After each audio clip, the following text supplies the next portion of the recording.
Sa mapagpalang araw po sa ating lahat and welcome po to our 365 daily devotion. At ngayong araw po is ang topic po natin is patungkol po sa totoo bang may walang hanggang parusa.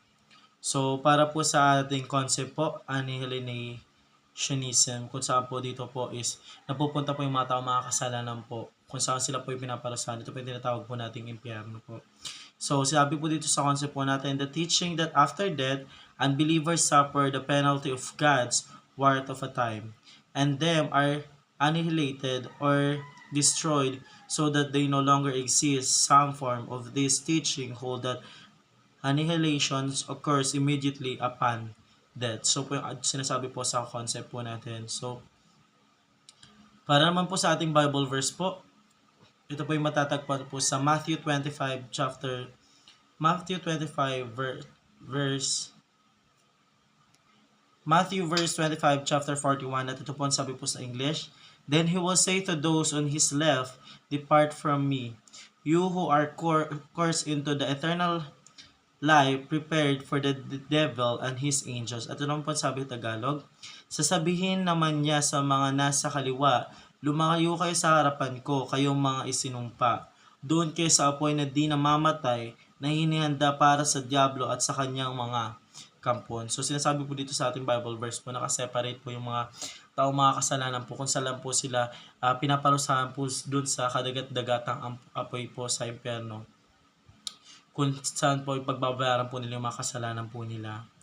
So, para naman po sa ating teaching po, una, hell is a place of torment. So, pag sinabi po nating torment po, ito po yung impyerno po, kung saan nga po sinabi ko po kanina, pinagbabayaran po nila yung mga kasalanan po na gagawa nila. So dito po napupunta yung mga tao po makasalanan po, na tulad po nating mga tao po na niligtas po ng ating Panginoon Diyos. Pero ngayon po is hindi na po tayo ganoon kasi we are a righteousness of God na po kasi pinagbayaran na po ng ating Panginoon Diyos yung mga kasalanan po natin na dapat po tayo ang magbayad. So, hell is a place for torment po. Dapat po dito po tayo mapupunta.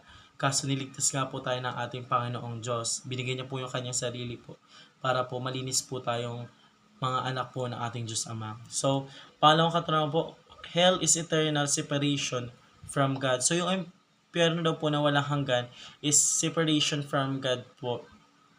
Kasi, ang ating Panginoon Diyos po, nilalagay niya po yung mga tao po dito sa hell po. Kasi, dito po sa hell is parang kabilang buhay din po na hindi po nagtatapos or walang hanggang katapusan po.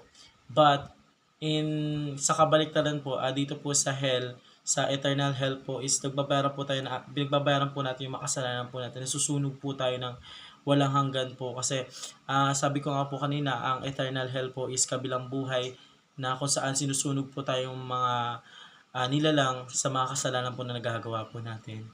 So, pangalawang katulad naman po, hell is an unlikely be annihilated. So, ang impyerno daw po is hindi po siya annihilated. So, sabi nga po na dun po sa ano po natin is tayo po is bilang isang annihilation po is hindi naman po pang habang buhay. So, may time din po na kukunin din po tayo ng ating Panginoon Diyos.